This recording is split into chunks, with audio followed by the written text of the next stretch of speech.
Professor Wiley's line is still busy. You got any more horses up there, trot them out.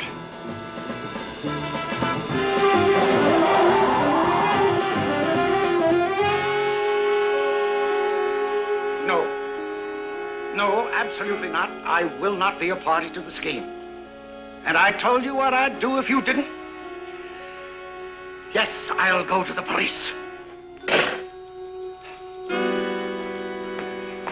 Mary? Mary! I'm leaving. You can go as soon as you're finished correlating those motivational stimulus data. Yes, Professor. Good night.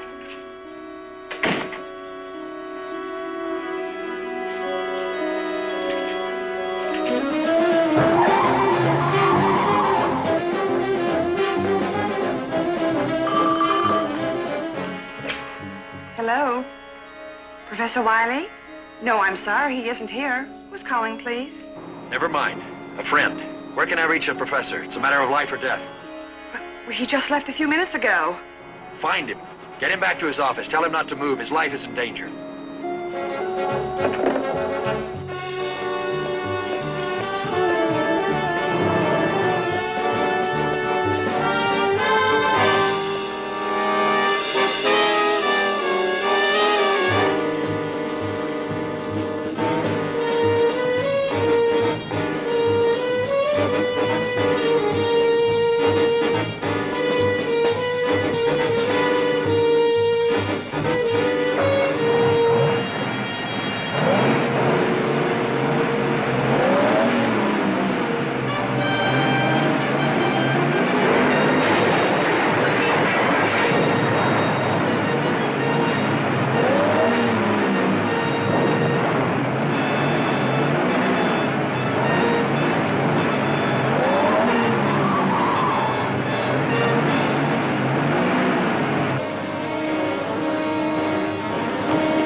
Another challenge for the Green Hornet, his aide Cato, and their rolling arsenal, the Black Beauty.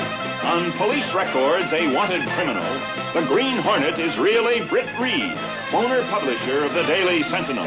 His dual identity known only to his secretary and to the district attorney. And now, to protect the rights and lives of decent citizens, rides the Green Hornet.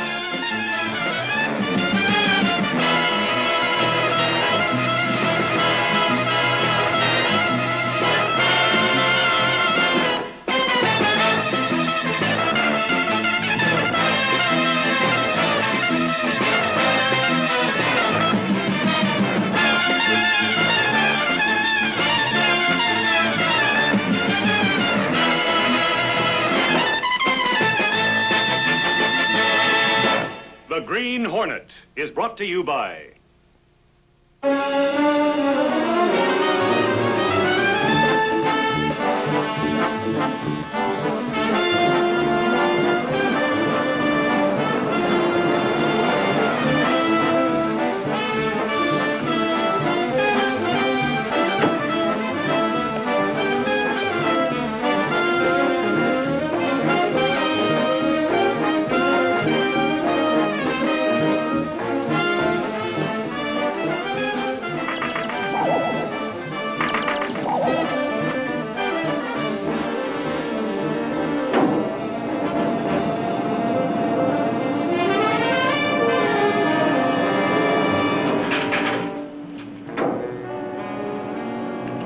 Expecting your call. What happened last night? Well, in the first place, the police were wrong. Oh? Wiley wasn't killed by a bomb. His car was hit by an armored truck. An armored truck? Yeah, huge thing, like a tank. Got away because Cato and I tried to stop and save Wiley, but... What were you doing there? Maybe this will explain. This is a call I received last night, 20 minutes before Wiley was killed. This machine records all my calls. Hello? Mr. Reed? Speaking. Mr. Reed, I can't tell you who I am, but you must believe what I'm going to tell you. You must contact Professor Thomas Wiley at Metropolitan University immediately. Warn him that his life is in danger. He is going to be... Harriet, Just a minute, Mr. Reed. Yes? Mr. Eden wants you in the tangerine room. Coming. Professor Wiley's going to be murdered tonight. Hello? Hello? No idea who the woman was? Only that her name was Harriet. Why do you suppose she called you instead of the police? Or Wiley himself, for that matter? Wait a minute. That man's voice in the background said that she was wanted in the tangerine room? Does that mean anything to you? Well, it could be the name of a restaurant, a nightclub, or a cocktail lounge. I've already checked that out. Drew a blank. But wait a minute, it could... Hey. That man's voice said that she was wanted by a Mr. Eden. There's a health club called the Vale of Eden. It's run by Peter Eden. It's become very fashionable, very chic, very expensive. I don't see what that has to Well, do. the treatment rooms are designated by color. Mauve, chartreuse. Tangerine. Yeah. Why not?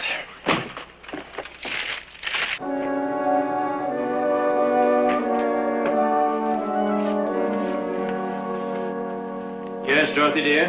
There's a man on the phone, Mr. Eden. He wants to speak to Harriet, but he won't say who he is. And? Well, he wants her home address and phone number.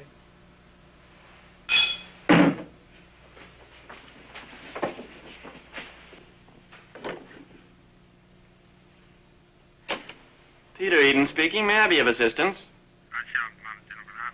I'm terribly sorry, sir. We can't give out that sort of information about our employees. We must protect them from, well, you understand. However, if you would like to leave your name and number, I'd be glad to give it to him.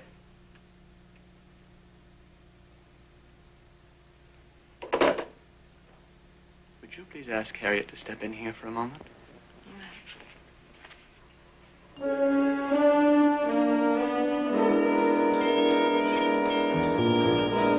Cato, find out what time the Vale of Eden closes tonight. See you later, Frank. Honestly, Mr. Eden, I can't imagine who that man was that called me. Harriet, I've been noticing you the past few days, and you seem nervous and upset. Is there anything wrong? Anything that I should know about? Oh, Mr. Eden. Of course. You may go now.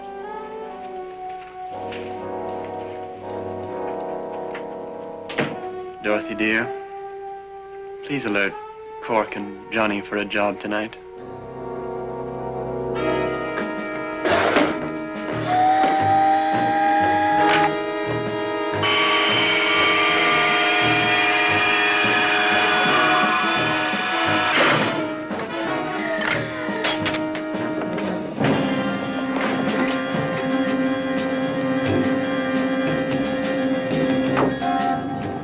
Hornet gun.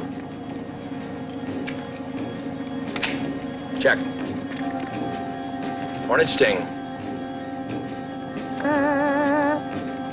Check. Let's roll, Cato.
Harriet Dennis. 71 Harding Road.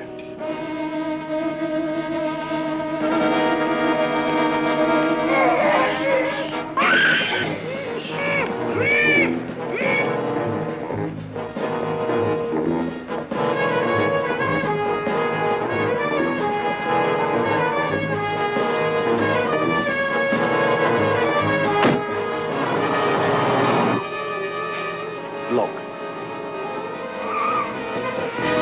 After it, Cato.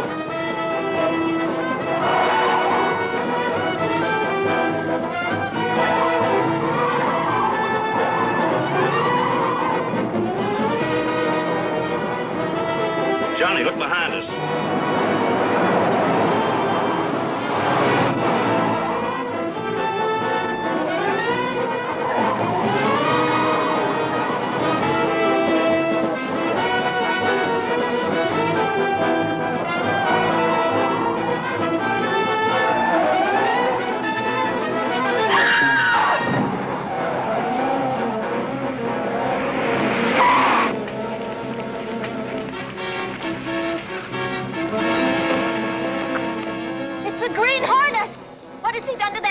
Let's go. I'm a doctor. Let me help her.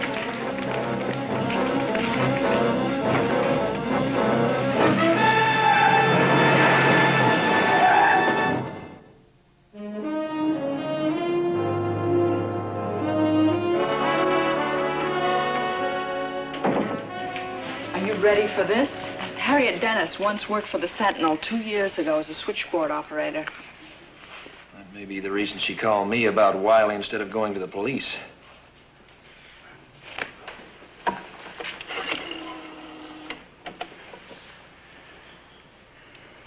Get me Peter Eden at the Vale of Eden. Dorothy, dear, please show Miss Case around the women's section while I escort Mr. Reed around the men's diggings. Right this way, Miss Case. Allow me. It is indeed an honor for us to have the Sentinel interested in our little establishment, Mr. Reed. Thank you. The tangerine room is occupied. But let me show you the mauve room.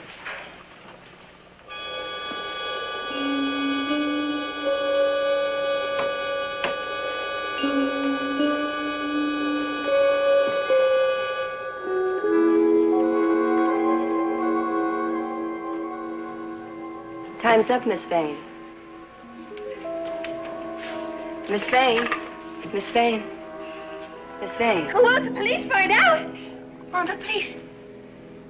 What? Oh, that's odd. I must have been dreaming.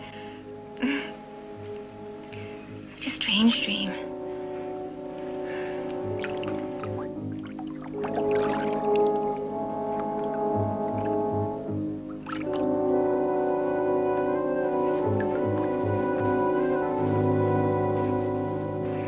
Yes, sir, Mr. Reed, this place is the greatest. It's really been a lifesaver.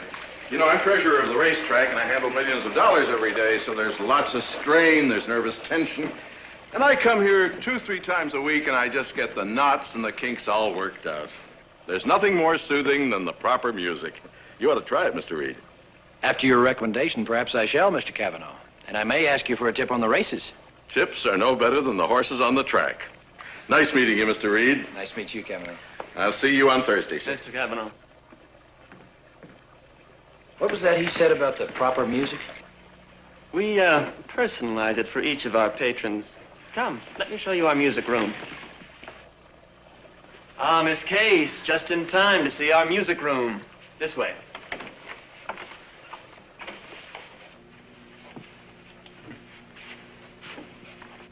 Now, as I was saying, we select the music to suit the overall personality and the psychological need of a given client, varying it from time to time to accommodate the specific mood at treatment time.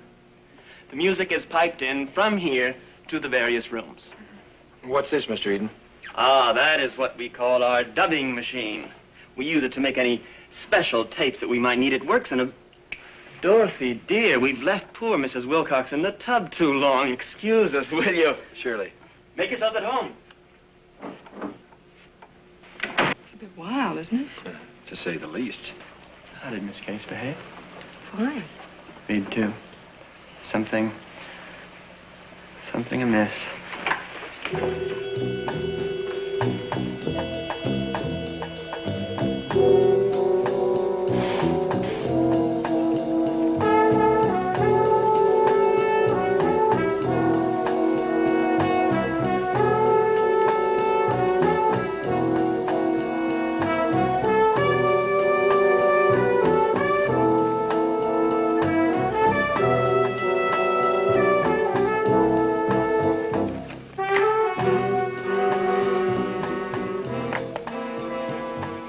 What do you want that for? I don't know. Maybe I'll find out when I play it.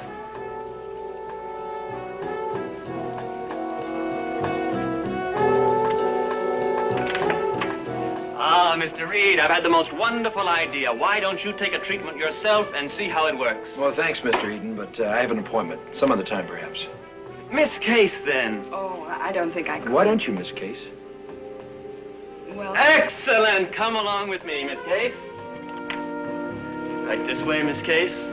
We'll take good care of her, Mr. Reed.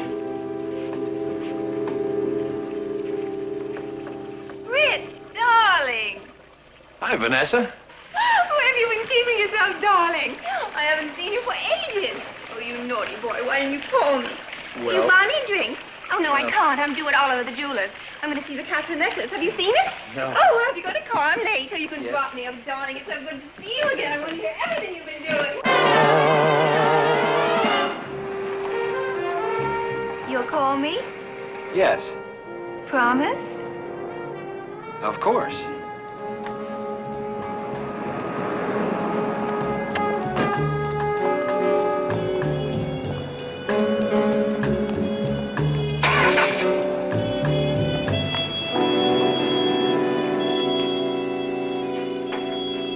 Britt, I'll bet my last good shirt the Green Hornet was behind it. Behind what? You mean you haven't heard? No, I've been working on the speech. Heard about what? Oliver's. What about Oliver's? They just had a necklace stolen. The famous Catherine necklace worth $250,000. Some dame heisted it. Some dame? Young, beautiful, real swanky gal, according to one of the clerks. What time was this? A few minutes after 4 this afternoon. But the strange part is, the dame had an appointment with Oliver and stole the necklace from under his nose right in his own office. Now Oliver says he can't remember a thing about it. Matter of fact, he denies any such dame was ever in his office. If the clerk Hartley hadn't seen... Britt, now where'd he go to? It doesn't make any sense, Britt. It just doesn't make any sense. Why on earth would I steal the Catherine necklace? If I wanted it that badly, I would have bought it. For $250,000. Are you forgetting that I'm worth at least 20 million? The fact remains, Vanessa, that you were in Oliver's this afternoon and... I wasn't. What? I haven't been in Oliver's in over 2 years. But I dropped you there, don't you remember? I picked you up at the Vale of Eden and... I don't know what you're talking about. I haven't set eyes on you in over 3 months. Vanessa... I wasn't at the Vale of Eden. I haven't left this apartment all day. Now, I don't know what you're getting at with this accusation, but I think you better leave. Oh, Miss Case. Oh, Miss Case, you look wonderful. How do you feel? Fine, but... Yes? Well, frankly, I felt fine before the treatment, too. So I really can't see any difference. Oh, you will. You will in time. You'll see a big difference. Well, thank you, Mr. Eden. Now I really must go. Miss Case. Aren't you forgetting something? Yes?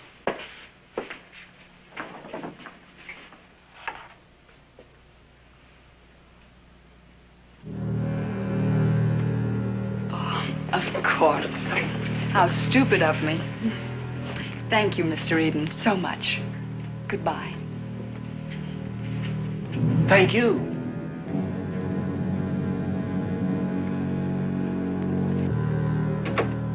Vanessa Vane?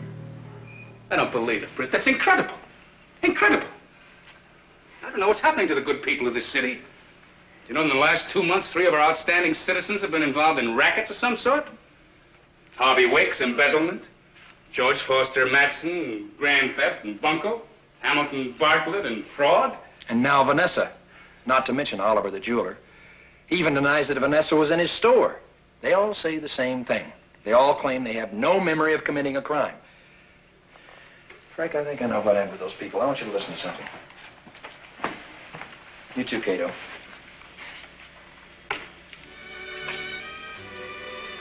Thanks. What, music? That's at normal speed.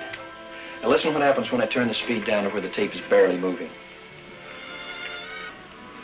When you get the money, you will bring it to me. You will not remember any of the instructions I have given you. What is that? You know what Professor Wiley was working on? Motivational research. He had made a significant breakthrough in the field of motivational technique. You've heard of subliminal suggestion? You mean where words are flashed so fast on a screen a person can't see them? Only you do see them, Cato. Not with the eye, but with the brain. Professor Wiley took that principle, applied it to the spoken word, perfected this. A method of giving verbal instructions so rapidly that they bypass the auditory senses and are picked up only by the subconscious mind, a sort of silent brainwashing. Where did you get this tape? The Veil of Eden. Veil of Eden? Somehow Eden got a hold of Professor Wiley's technique and is using it for his own purposes. Frank, I think you'll find that Harvey Wicks, George Foster Matson, Desmond Oliver, and Vanessa Vane all have something in common. They're all patrons of the Veil of Eden. And Peter Eden programmed them to commit these crimes for his own benefit. Miss Case, how was it at the Veil of Eden? Just fine.